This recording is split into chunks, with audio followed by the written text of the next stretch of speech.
Good morning students. Chapter 13માં આપણે last લેક્ચરમાં nuclear ઉર્જા કઈ રીતે મેળવી શકાય એના અંદર વિખંડનની પ્રક્રિયાઓ જોઈ હતી. આજના લેક્ચરમાં આપણે જોવાનું છે કઈ રીતે આપણે ન્યુક્લિયર રિએક્ટરની મદદથી આ જે ઉર્જા છે એ મેળવી શકીએ.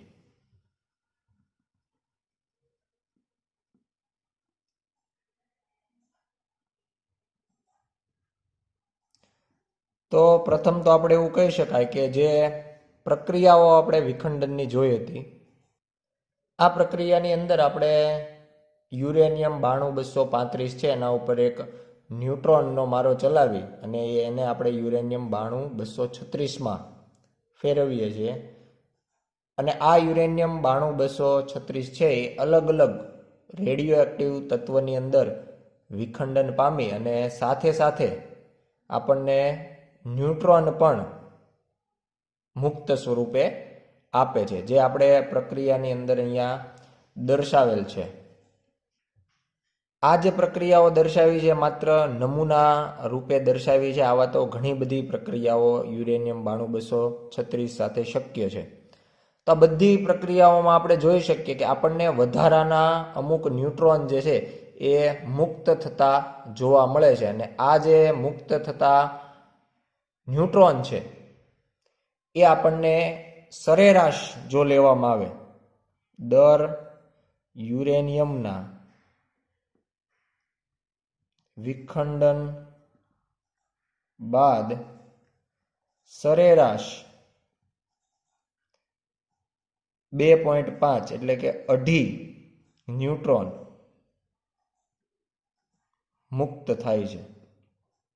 આ જે વિખંડન પ્રક્રિયાઓ છે એમાં 2.5 અપૂર્ણાંક એટલા માટે કે ઘણી બધી પ્રક્રિયાઓ એવી હોય છે કે જેમાં માત્ર 2 જ ન્યુટ્રોન મુક્ત થતા હોય, જ્યારે ઘણી બધી પ્રક્રિયાઓ એવી હોય, ઘણા બધા વિખંડન એવા હોય કે જેમાં 3 ન્યુટ્રોન મુક્ત થતા હોય. એટલે એ પ્રમાણે જો સરેરાશ લેવામાં આવે તો એક પ્રક્રિયા દીઠ આપણે 2.5 ન્યુટ્રોન મુક્ત થાય છે એવું કહી શકાય. એટલા માટે આપણે સરેરાશ શબ્દ વાપરેલ છે.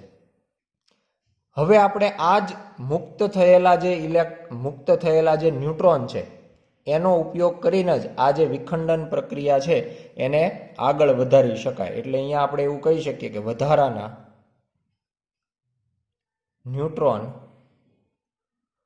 નો વિખંડન પ્રક્રિયાને આગળ વધારી શકે છે. અને એનરિકો નામનો જે એક વૈજ્ઞાનિક છે, એનરિકો ફર્મી, એણે એવું સૂચવ્યું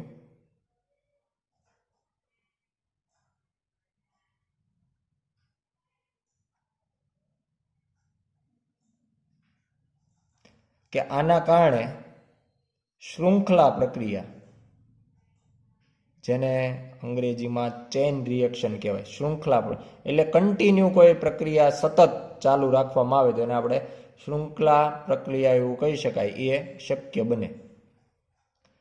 એટલે કોઈ એક પ્રક્રિયા થાય છે, એના જે ન્યુટ્રોન આપણને મળે છે એ ન્યુટ્રોનને બીજા યુરેનિયમના ન્યુક્લિયસ પર મારો ચલાવી એનું ફરીથી આપણે વિખંડન કરી શકાય ને એમાં ફરીથી જે ન્યુટ્રોન મળે એ ત્રીજા કોઈ યુરેનિયમ પર મારો ચલાવી શકાય. પણ જો આ શૃંખલા પ્રક્રિયા જે છે એ શૃંખલા પ્રક્રિયા યોગ્ય રીતે નિયંત્રિત કરવામાં આવે તો આપણને સ્થાયી દરથી ઉર્જા મળે. સ્થાયી દર એટલે સતત આપણને ઉર્જા મળ્યા કરે. પણ જો પ્રક્રિયા નિયંત્રિત રીતે કરવામાં આવે તો. પણ જો આ અનિયંત્રિતપણે, પણ જો પ્રક્રિયા અનિયંત્રિત હોય એટલે એના ઉપર જો કોઈ કંટ્રોલ ન રાખી શકાય, અનિયંત્રિત પ્રક્રિયા હોય તો આની આ જ પ્રક્રિયા ન્યુક્લિયર બોમ્બની જેમ ધડાકાભેર એક સાથે આપણને બધી ઉર્જા છે એ આપે, ધડાકાભેર ઉર્જા આપે. એટલે નિયંત્રિત સ્વરૂપે હોય તો આપણને સતત સ્થાયી દરથી આપણને ઉર્જા મળશે, પણ જો અનિયંત્રિત હોય તો એનાથી આપણને એક સાથે બધી જ ઉર્જા મળી જશે, જે ન્યુક્લિયર બોમ્બની જેમ કામ કરશે. જો આપણે નિયંત્રિત પ્રક્રિયાની વાત કરીએ તો આપણે જો સતત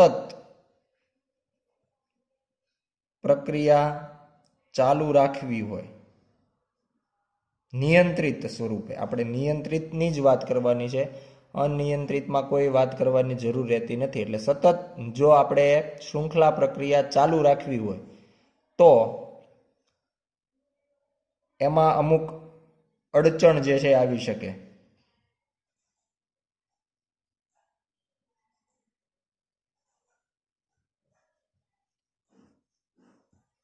કેવી અડચણ હોઈ શકે? તો પ્રયોગો પરથી એવું જાણવા મળ્યું છે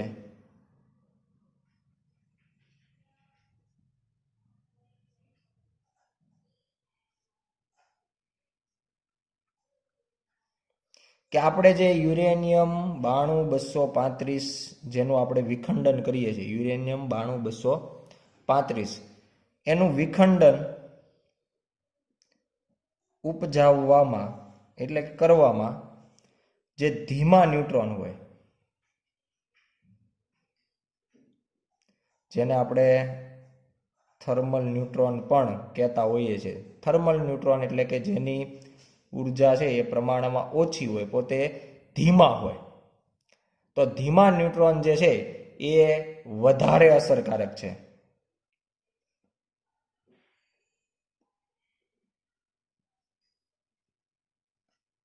એટલે આપણે જે યુરેનિયમ 92-235 ઉપર જે એક ન્યુટ્રોનનો મારો ચલાવીએ છીએ એ પ્રમાણમાં ધીમો ન્યુટ્રોન હોવો જોઈએ, એટલે કે થર્મલ ન્યુટ્રોન હોવો જોઈએ. જો એના ઉપર ઝડપી ન્યુટ્રોનનો મારો ચલાવવામાં આવે તો એનું એટલું સરળતાથી અથવા અસરકારક રીતે વિખંડન થતું નથી. પણ આપણે જે વાત કરી કે આપણે સતત આ પ્રક્રિયા ચાલુ રાખવી છે તો નિયંત્રિત રીતે પ્રક્રિયા કરવી પડે. અને નિયંત્રિત રીતે આપણે શું કરવાના છીએ તો કે એક યુરેનિયમનું જે વિખંડન થયું એના છેલ્લે જે ન્યુટ્રોન મળ્યા, 2 મળે અથવા 3 મળે અથવા 4 મળે, તો એ ન્યુટ્રોનને ફરીથી બીજા યુરેનિયમ ઉપર આપણે આપાત કરવાના છીએ. તો આ જે પ્રક્રિયા દરમિયાન નવા ન્યુટ્રોન આપણને મળે છે એ ધીમા ન્યુટ્રોન નથી હોતા, એ ઝડપી ન્યુટ્રોન હોય. એટલે આપણે કહી શકાય કે વિખંડન પ્રક્રિયા દરમિયાન મુક્ત થતા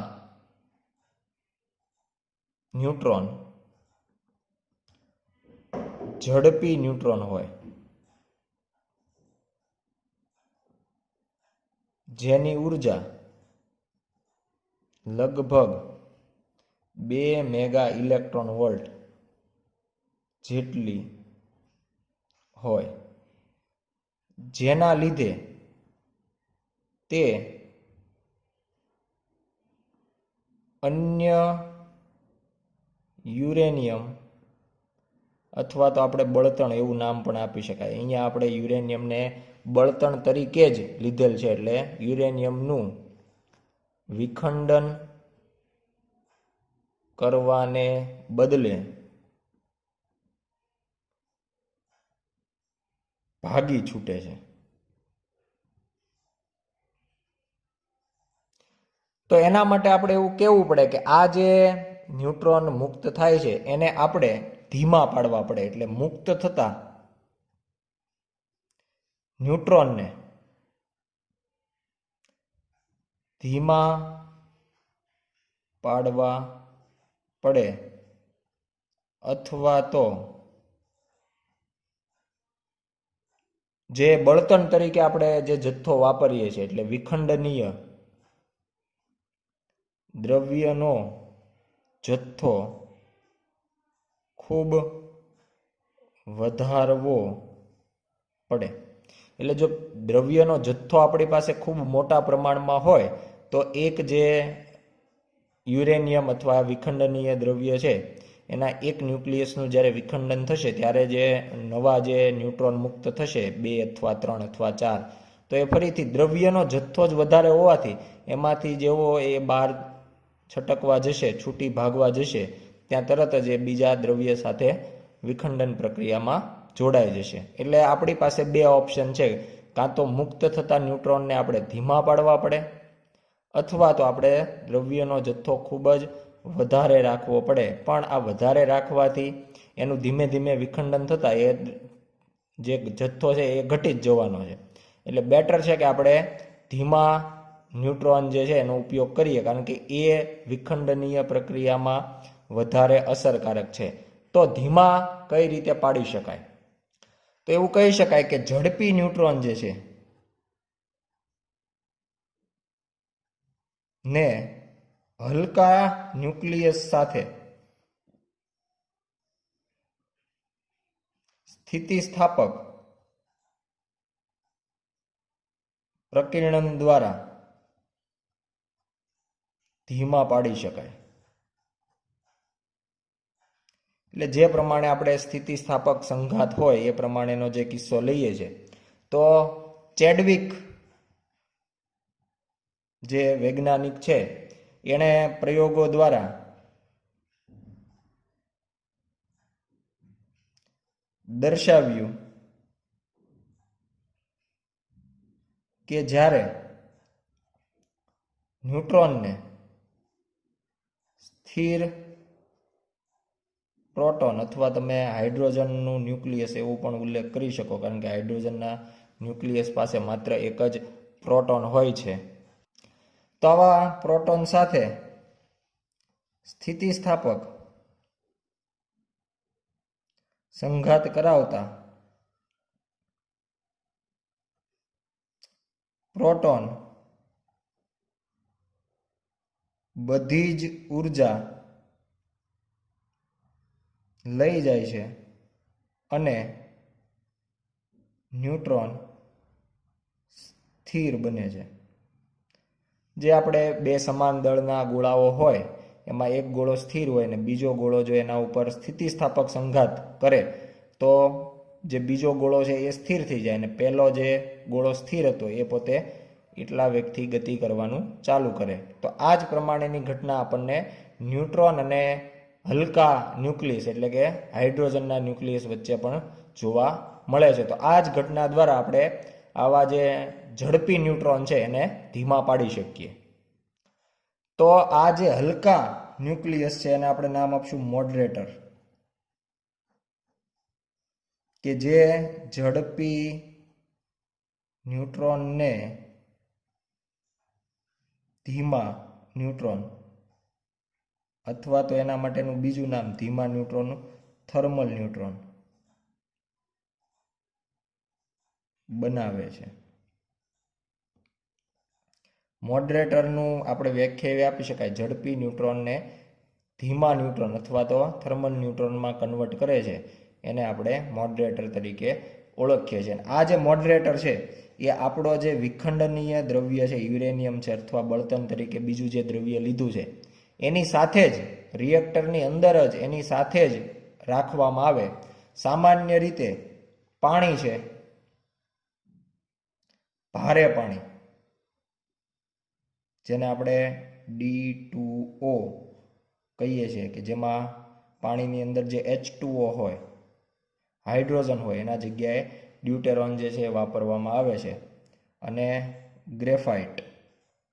આવા જે પદાર્થો છે એ મોડરેટર તરીકે ન્યુક્લિયર રિએક્ટરની અંદર આપણે રાખતા હોઈએ છીએ. એટલે પહેલું બાબત કે જે અડચણરૂપ છે કે ઝડપી ન્યુટ્રોન મુક્ત થાય છે, તો એને ધીમા કઈ રીતે પાડી શકાય એના માટે આપણે વાપરીએ છીએ મોડરેટર. સામાન્ય રીતે પાણી, ભારે પાણી અને ગ્રેફાઇટ જે છે એનો આપણે મોડરેટર તરીકે ઉપયોગ કરીએ છીએ. ભારતની વાત કરીએ તો મુંબઈમાં જે ભાભા એટોમિક રિસર્ચ સેન્ટરની અંદર જે અપ્સરા નામનું રિએક્ટર છે કે જેની મદદથી આપણે ન્યુક્લિયર ઉર્જા મેળવીએ છીએ, એમાં મોડરેટર તરીકે પાણી ખૂબ જ સરળતાથી મળી રહેતું હોય એવું મોડરેટર જો આપણે ધ્યાનમાં લઈએ તો એ પાણી છે. તો એનો પાણીનો મોડરેટર તરીકે ઉપયોગ કરવામાં આવે છે. એટલે વિગત દર્શાવી દઈએ કે અપ્સરા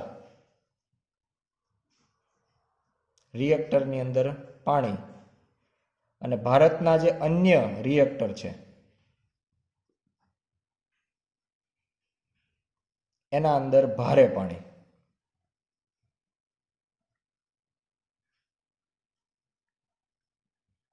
ને મોડરેટર તરીકે વાપરવામાં આવે છે. હવે આજે આપણે મોડરેટરનો ઉપયોગ કરીએ છીએ, એના લીધે એવું પણ શક્ય થાય કે એક આપણે યુરેનિયમનું ન્યુક્લિયસ લઈએ, એના ઉપર એક ન્યુટ્રોનનો મારો ચલાવવામાં આવે, એટલે આપણે બંનેનો સરવાળો કરીએ અને એનાથી આપણને બીજા કોઈ નવા રેડિયો એક્ટિવ તત્વ તો મળે જ, સાથે સાથે 2 અથવા 3 અથવા 4 ન્યુટ્રોન પણ મળતા હોય છે.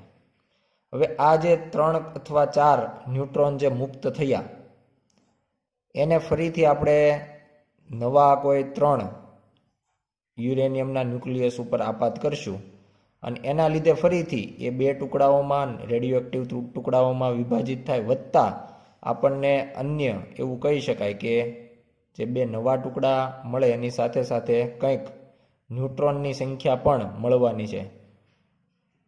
ન્યુટ્રોનની સંખ્યા આપણે કીધું એમ અલગ અલગ હોઈ શકે. તો અહીંયા આપણે એવું કહી શકાય કે દર વખતે જોઈ શકો કે આપણે શરૂઆત પ્રક્રિયાની માત્ર 1 ન્યુટ્રોનથી કરીએ છીએ. 1 ન્યુટ્રોન કોઈ એક યુરેનિયમના ન્યુક્લિયસ પર આપાત થવાથી આપણને નવા 2 અથવા 3 અથવા 4 ન્યુટ્રોન મળશે. એના લીધે હવે આ એક પેઢી ગણાય, એના લીધે આપણને 3 નવા ન્યુટ્રોન મળ્યા. એ 3ના લીધે તમે અહીંયા કહી શકો કે 9 ન્યુટ્રોન મળ્યા. એટલે ટૂંકમાં ન્યુટ્રોનની મુક્ત થતા ન્યુટ્રોનની સંખ્યા પેઢી દર પેઢી વધતી જશે. અને આ જે છે એના ઉપરથી આપણે એક મહત્વની રાશિ, જેને કહેવામાં આવે ગુણક અંક, અંગ્રેજીમાં જો કહેવામાં આવે તો મલ્ટીપ્લિકેશન ફેક્ટર,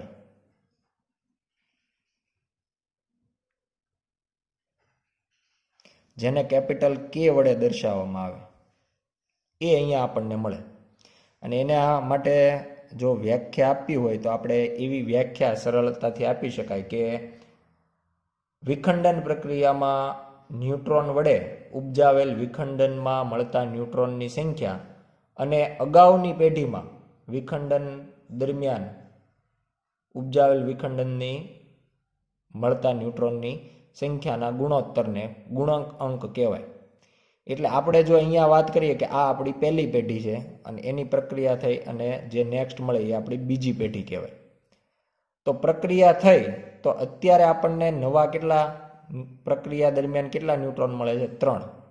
તો 3 ભાગ્યા એની અગાઉની પેઢી, એટલે 2 પહેલાની પેઢી પહેલી, તો એમાં જે ન્યુટ્રોન હતા એ 1.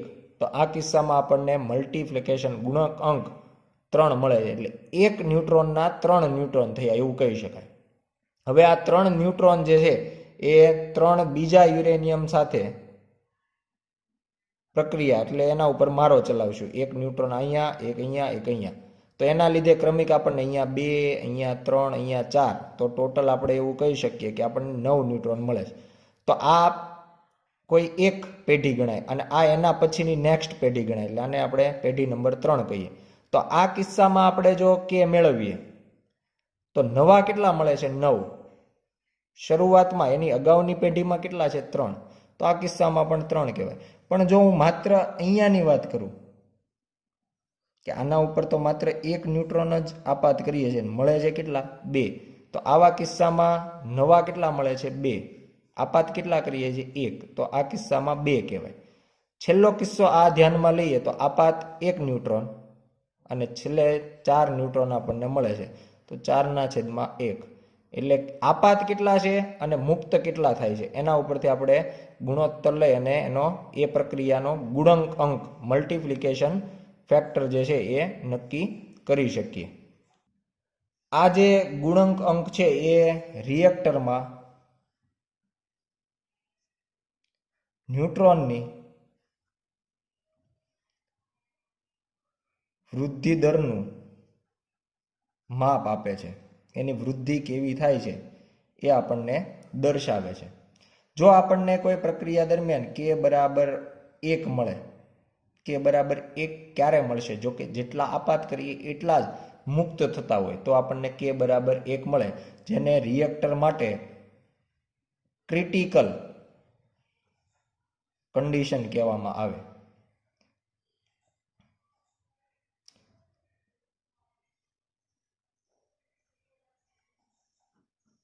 તો આ ક્રિટિકલ અવસ્થા જે છે એના અંદર આપણે એવું કહી શકાય કે જેટલા ન્યુટ્રોન આપાત કરીએ એટલા જ સામે આપણને નવા ન્યુટ્રોન મળશે. અને જો કે બરાબર 1 એટલે કે ક્રિટિકલ અવસ્થા હોય તો એમાં આપણને સ્થાયી પાવર અથવા તો ઉર્જા જે છે એ રિએક્ટર દ્વારા આપણને ઉત્પન્ન થતી જોવા મળશે. પણ જો કે નું મૂલ્ય કોઈ રીતે 1 કરતાં મોટું મળે તો એને કહેવામાં આવે સુપર ક્રિટિકલ સ્થિતિ.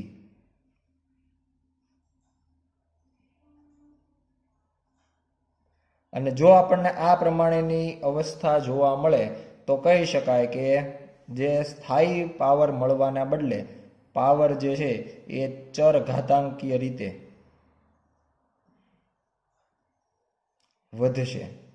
અને જો એનો જ આપણે આ જે સુપર ક્રિટિકલ અવસ્થા છે, મલ્ટિપ્લિકેશન ગુણાંક 1 કરતાં મોટો છે, એ જો કંટ્રોલમાં ન લાવીએ, જો મોટો ને મોટો જ રહેવા દઈએ તો એનાથી આપણને પાવર ચરઘાતાંકીય રીતે વધશે અને ઝડપથી એ પરમાણુ બોમ્બની અંદર, ન્યુક્લિયર બોમ્બની અંદર રૂપાંતર પામશે. અને આ દરમિયાન રિએક્ટરની અંદર ધડાકો પણ થઈ શકે.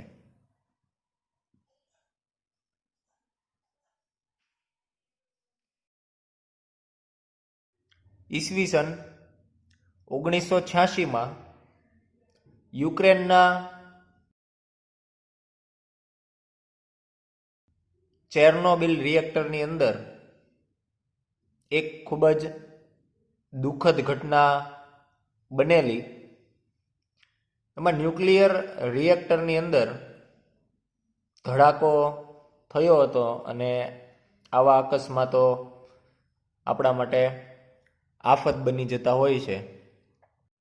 આપણે અહીંયા જે યુરેનિયમ માટે બધી જ જે નમૂના રૂપે પ્રક્રિયાઓ જોઈ તો એમાં કોઈ પણ માટે આપણને કે બરાબર 1 મળતું નથી. બધામાં 1 ન્યુટ્રોન આપાત કરવાથી 2 અથવા 3 અથવા 4 ન્યુટ્રોન મળતા હોય છે. તો આ પ્રક્રિયાનો દર નિયંત્રિત કરવા માટે, ન્યુટ્રોનની સંખ્યા ઘટાડવા માટે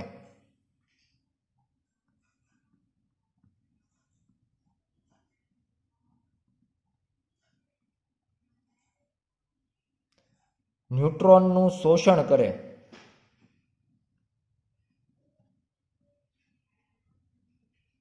તેવા કેડમિયમના સળિયાનો ઉપયોગ કરવામાં આવે.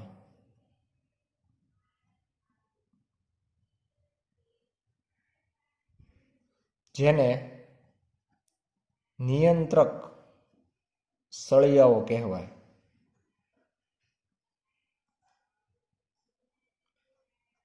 કેડમિયમ પણ ચાલે અને બોરોનના સળિયા પણ નિયંત્રક સળિયા તરીકે આપણે લઈ શકીએ. એટલે પ્રક્રિયા દરમિયાન જ્યારે કેનું મૂલ્ય ઝડપથી વધતું હોય ત્યારે આ પ્રમાણેના નિયંત્રક સળિયાઓ ઓટોમેટિક રિએક્ટરની અંદર જઈ અને વધારાના જે ન્યુટ્રોન છે એનું શોષણ કરતા હોય છે અને ન્યુટ્રોનની સંખ્યા ઝડપથી ઘટાડતા હોય છે. એટલે નિયંત્રક સળિયાની સાથે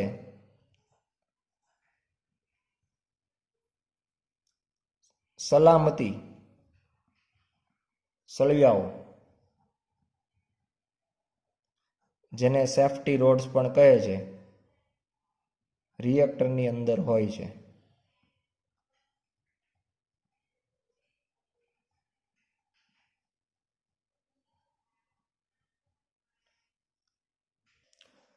કુદરતી રીતે જે યુરેનિયમ આપણને મળી આવે છે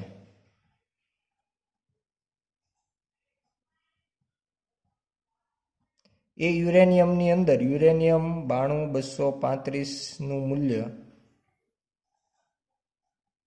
ઓછું હોય છે, એટલે એની ટકાવારી ઓછી હોય છે. પરંતુ યુરેનિયમ 92-238નું પ્રમાણ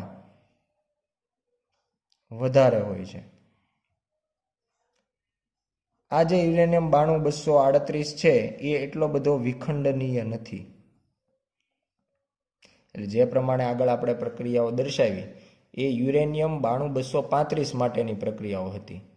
પણ આપણે જાણીએ છીએ કે યુરેનિયમ જ્યારે કોઈ જથ્થો લેવામાં આવે તો એ પોતાના સમસ્થાનિકનો બનેલો હશે, અને એ સમસ્થાનિકની અંદર યુરેનિયમ 92-238નું પ્રમાણ વધારે હોય, જે વિખંડનીય નથી. એટલે એને કોઈ વિખંડનીય હોય એવા તત્વની અંદર અથવા તો યુરેનિયમ 92-235માં કોઈ રૂપાંતર કરવું પડે તો આવો જે યુરેનિયમ છે તો એ યુરેનિયમ 92-238 જે છે એના ઉપર એક ન્યુટ્રોનનો મારો ચલાવવામાં આવે, એટલે ન્યુટ્રોન સાથે એ પ્રક્રિયા કરશે અને એનાથી આપણને યુરેનિયમ 92-239ની અંદર એ રૂપાંતર થશે.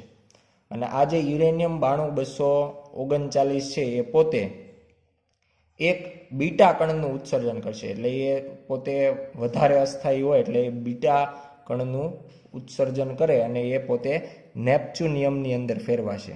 એટલે નેપ્ચ્યુનિયમ 93-239 વત્તા એની સાથે સાથે આપણને એક બીટા નેગેટિવ મળશે, અને બીટાની સાથે સાથે હંમેશા એન્ટી ન્યુટ્રિનો હોય જ. બીટા નેગેટિવ હોય તો એની સાથે એન્ટી ન્યુટ્રિનો આપણને જોવા મળશે. એટલે યુરેનિયમ 92-238 હવે એવું કહી શકાય કે નેપ્ચ્યુનિયમ 93-239ની અંદર રૂપાંતર પામ્યું. આ જે નેપ્ચ્યુનિયમ છે એ પોતે પણ અસ્થાયી છે, એટલે એ પણ રેડિયો એક્ટિવ છે. એટલે એ ફરીથી એક બીટા નેગેટિવનું ઉત્સર્જન કરે અને તત્વ જે છે એ પ્લુટોનિયમ 94-239ની અંદર રૂપાંતર પામે, વત્તા બીટા નેગેટિવ વત્તા એન્ટી ન્યુટ્રિનો. એટલે આ પ્રમાણે આપણને પ્રક્રિયાઓ મળે. એટલે હવે આપણું જે યુરેનિયમ છે કુદરતી રીતે એના અંદર જે 92-238 હતો એને આપણે ફેરવી નાખ્યો પ્લુટોનિયમમાં. અને આ જે પ્લુટોનિયમ છે એ વિખંડનીય છે.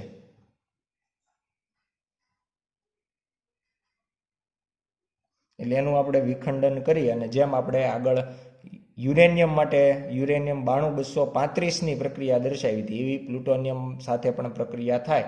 પણ આ પ્રક્રિયામાં આપણને યુરેનિયમ 92-235માં જે ઉર્જા મળતી હતી એના પ્રમાણમાં થોડી ઓછી ઉર્જા મળશે. અહીંયા આકૃતિની અંદર આપણે એક ધીમા ન્યુટ્રોન અથવા તો થર્મલ ન્યુટ્રોન વિખંડન આધારિત એક ન્યુક્લિયર રિએક્ટરની આકૃતિ દર્શાવેલ છે. રિએક્ટરમાં જે ગર્ભ ભાગ છે, વચ્ચેનો જે ભાગ છે, એમાં ન્યુક્લિયર વિખંડનની પ્રક્રિયા જે છે એ થતી હોય, જેમાં યોગ્ય રૂપમાં આપણે જે બળતણ તત્વો જે છે ફ્યુલ તરીકે રાખેલ હોય છે. આ બળતણ તરીકે જો આપણે વાત કરીએ તો યુરેનિયમ 92-235નું પ્રમાણ વધારે હોય અથવા તો વિખંડનીય દ્રવ્યો, જેમ હમણાં જ આપણે પ્લુટોનિયમની વાત કરી એવા દ્રવ્યો પણ તમે લઈ શકો. પણ અહીંયા યુરેનિયમ 92-235નું પ્રમાણ વધારે, એનો મિનિંગ એવો કે આ જે કુદરતી રીતે મળી આવે છે એમાં તો યુરેનિયમ 92-235નું પ્રમાણ ખૂબ જ ઓછું હોય છે. તો આ કોઈ એક પ્રક્રિયા દ્વારા આપણે યુરેનિયમ ઉપર પ્રક્રિયા કરી અને એનું પ્રમાણ છે એ વધારતા હોઈએ, જેને આપણે સમૃદ્ધ યુરેનિયમ તરીકે લઈ શકીએ.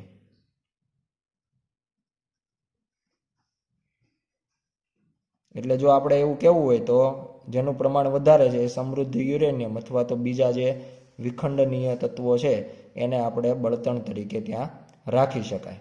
બીજું સાથે સાથે આપણે ત્યાં મોડરેટરો રાખેલા હોય કે જે ઝડપી ન્યુટ્રોનને ધીમા અથવા તો ઉષ્મીય થર્મલ ન્યુટ્રોનમાં ફેરવે.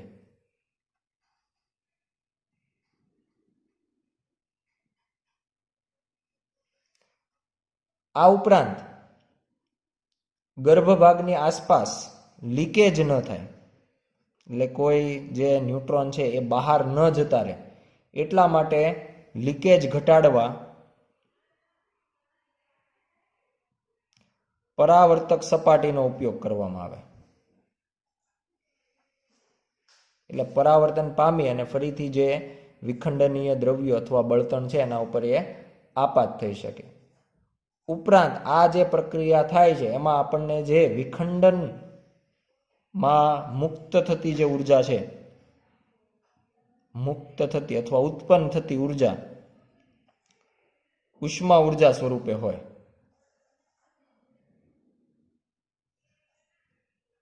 જેનાથી જે રિએક્ટર છે એનું તાપમાન વધી જાય એટલા માટે યોગ્ય શીતક, જેને આપણે કુલન્ટ કહેતા હોઈએ,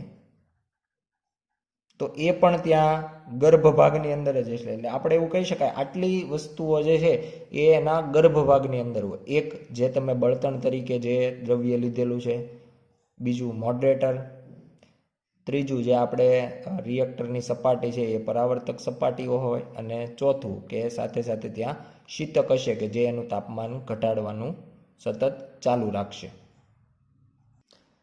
આ જે ન્યુક્લિયર રિએક્ટર આપણે જે વાત કરીએ છીએ એ રિએક્ટર અંદર પ્રક્રિયા દરમિયાન જે રેડિયો એક્ટિવ નિપજ છે અને સાથે સાથે જે વિકિરણ હોય, ઘણી વખત એમાંથી જે રેડિયો એક્ટિવ વિકિરણ, નિપજ એટલે જે ટુકડાઓ મળશે નવા એને આપણે એને નિપજ કહેતા હોય, પણ સાથે સાથે વિકિરણ પણ મળતા હોય, જેમ કે બીટા કણ છે, એન્ટી ન્યુટ્રિનો છે. તો આ રેડિયો એક્ટિવ નિપજ અને વિકિરણને બહાર આવવા દેતું નથી. એટલે એ પ્રમાણે એ બનાવવામાં આવે છે જેનાથી અંદરનું કોઈ પણ વિકિરણ કે નિપજ બહાર આવી શકે નહીં. ઉપરાંત જે ન્યુટ્રોનનું શોષણ થવાનું છે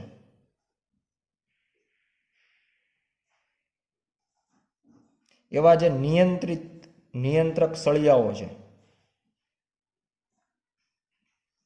એટલે કે ઉદાહરણ તરીકે આપણે કીધું કેડમિયમ,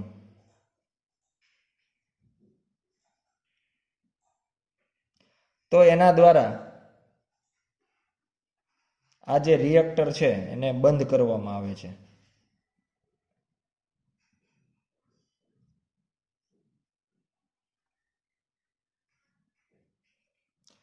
હવે પ્રક્રિયા દરમિયાન જે કંઈ ઉર્જા મુક્ત થશે, જે આપણે ઉષ્મા ઉર્જા સ્વરૂપે મળશે, એ શીતકો દ્વારા યોગ્ય કાર્યકારી તરલને આપવામાં આવે છે. રેખાકૃતિમાં તમે જે ગર્ભભાગ છે એમાંથી જે બે પાઇપલાઇન, એક જે છે એના અંદર દાખલ થાય છે અને ઉપરથી બીજી પાઇપ જે છે નીકળે છે, જેમાં શીતક દ્રવ્યો હોય કે જે પોતે રિએક્ટરની ઉષ્મા ઉર્જાના કારણે વરાળની અંદર રૂપાંતર પામે છે. અને આ જે દબાણવાળી વરાળ છે એ બીજા ભાગની અંદર તમે જોઈ શકો કે ટર્બાઇન ઉપર ફેંકવામાં આવે છે અને એના લીધે ટર્બાઇન ફરે છે અને આપણને વિદ્યુત ઉત્પન્ન કરે છે. એટલે શીતક ઉર્જા કાર્યકારી તરલને પહોંચાડે છે, જેથી વરાળ ઉત્પન્ન થાય અને આ વરાળ ટર્બાઇન ચલાવે છે અને વિદ્યુત ઉત્પન્ન થાય છે. એટલે ઉષ્મા ઉર્જાને આપણે વિદ્યુત ઉર્જાની અંદર રૂપાંતરિત કરીએ છીએ. અહીંયા આ જે પ્રક્રિયા છે એ રિએક્ટરમાં થાય છે ને એના લીધે આપણે જોયું કે રેડિયો એક્ટિવ નિપજ આપણને અહીંયા મળે છે. તો આને આપણે રેડિયો એક્ટિવ કચરો પણ કહી શકાય. ઘણી વખત નિપજનો આપણે બીજો કોઈ ઉપયોગ કરી શકતા નથી. એટલે પોતે રેડિયો એક્ટિવ હોવાથી એને નિકાલ કરવો એ આપણા માટે એક પ્રશ્ન છે કે કઈ રીતે એનો નિકાલ કરવો. એટલે નિકાલમાં આપણે ખૂબ જ કાળજી રાખવી પડે. તો એના માટે આવો જે રેડિયો એક્ટિવ કચરો છે એને ઓછો રેડિયો એક્ટિવ બનાવવો અને ખૂબ જ અલ્પજીવી હોય એવા દ્રવ્યમાં રૂપાંતર કરવાની શક્યતાઓ માટે ઘણી બધી યોજનાઓ છે એ વિકસાવવામાં આવી રહી છે. ઉપરાંત આવા જે રિએક્ટર છે એના અંદર જે યોગ્ય સંચાલન કરવું પડે, જેના માટે આપણે એવું કહી શકાય કે યોગ્ય સમયે ન્યુટ્રોનના શોષક માટે કેડમિયમના સળિયાઓ ઓટોમેટિક ગર્ભભાગની અંદર બહાર નીકળવા જોઈએ, જેનાથી એ સુપર ક્રિટિકલ કન્ડિશનમાં પહોંચતા અટકાવી શકાય. એટલે યોગ્ય સંચાલન, ખર્ચાયેલ બળતણ છે એને સંભાળવા માટે અને એના ફરીથી પાછો પુનઃ પ્રક્રિયામાં લેવા માટે આપણે યોગ્ય સલામતીના પગલાં જરૂરી છે. અને ભારતની અંદર આવા ઘણા પરમાણુ કાર્યક્રમ છે એના આ જે સલામતીના પગલાઓ છે એ વિશિષ્ટ લક્ષણ તરીકે આપણે લઈ શકીએ. આભાર.